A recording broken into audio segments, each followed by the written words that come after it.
ದೇಶದ ರಫ್ತು ವಲಯದಲ್ಲಿ ಆರೋಗ್ಯಕರ ಬೆಳವಣಿಗೆಯಾಗಿದ್ದು ಚಾಲ್ತಿ ಖಾತೆ ಕೊರತೆ ಸುಧಾರಣೆ ಹಾಗೂ ಉತ್ಪಾದನೆಯತ್ತ ಗಮನ ಹರಿಸಿರುವುದರಿಂದ ಭಾರತದ ಆರ್ಥಿಕತೆ ಪ್ರಗತಿ ಸಾಧಿಸಲು ಸಾಧ್ಯವಾಗುತ್ತದೆ ಎಂದು ಕೇಂದ್ರ ವಾಣಿಜ್ಯ ಮತ್ತು ಕೈಗಾರಿಕಾ ಸಚಿವ ಪಿಯೂಷ್ ಗೋಯಲ್ ತಿಳಿಸಿದ್ದಾರೆ.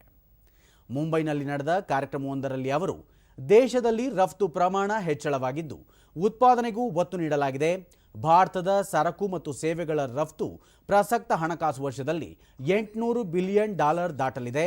ಕಳೆದ 2023-24ನೇ ಸಾಲಿನಲ್ಲಿ ಇದು $778 ಬಿಲಿಯನ್ ಹಾಗೂ 2022-23ರಲ್ಲಿ $776 ನಷ್ಟಿತ್ತು ಎಂದು ತಿಳಿಸಿದ್ದಾರೆ. परसों ही मैंने सभी एक्सपोर्ट प्रमोशन काउंसिल्स और इंडस्ट्री एसोसिएशन से चर्चा की है और हमारा पूरा विश्वास है कि ये वर्ष एक ऐतिहासिक निर्यात का वर्ष रहने वाला है.